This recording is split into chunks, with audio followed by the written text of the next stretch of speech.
hiyo mwalimu, sasa unashauri vipi sisi walimu, sisi wazazi na caregivers wote ambao tunakuwa katika mazingira ya watoto na tunakutana na scenarios kama hizi? Labda unaweza ukatushauri nini na nini ambacho labda tunapaswa kufanya?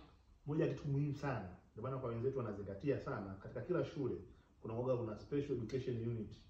Yaani mtoto kabla hajaenda kwa akianzishwa chekechea, kuna watu kwa ajili ya kufanya assessment. Sawa?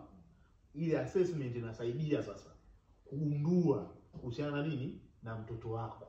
Lakini pia mzazi unapopata mashaka, sawa, mpeleke mtoto kwenye hivi vitengo vya elimu maalum ili waweze kufanyia nini assessment, ili wajue je, huyu mtoto ana changamoto fulani, ili iwe rahisi kwanza kufanya nini kumsaidia. Kwa sababu kuna watoto ambao of course wanaonewa out of their nje ya uwezo wao. Sababu unakuta sio kama mtoto hapendi kusoma. Mtoto anapenda ajue kusoma, lakini nature ya tatizo alilokuwa nalo, let's say wenye dyslexia, yale maneno anayaona tofauti. Anaona maneno yamepandiana, anaona maneno yamegeuka. Kwa hiyo anajilazimisha, plus pressure ambazo wazazi mnampa, anaingia nini? Anaingia hofu, kwa sababu ni watoto ambao wanahitaji kufundishwa kwa ukaribu sana, upendo wa hali ya juu, kwenda nao taratibu. Sasa je, mfumo wetu wa elimu unamsubiria mtu wa namna hiyo?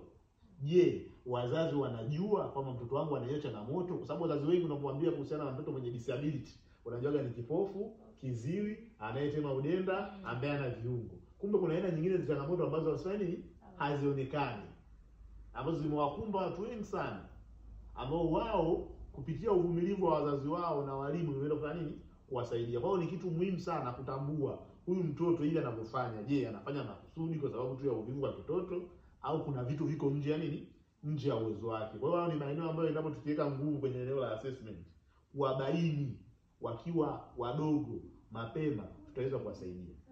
Asante sana. Kiukweli binafsi mwalimu nimejifunza. Yaani asante, na ninatumai ndugu watazamaji na wazazi wengi watakuwa wamepata kitu kupitia hii na watachukua hatua ya namna ya kutokumwona tu mtoto mzembe, kutokumwona ajielewi. Yaani unakuta mtoto ana sokolo, lakini hiyo inamfanya naye anakosa confidence hata katika kukua.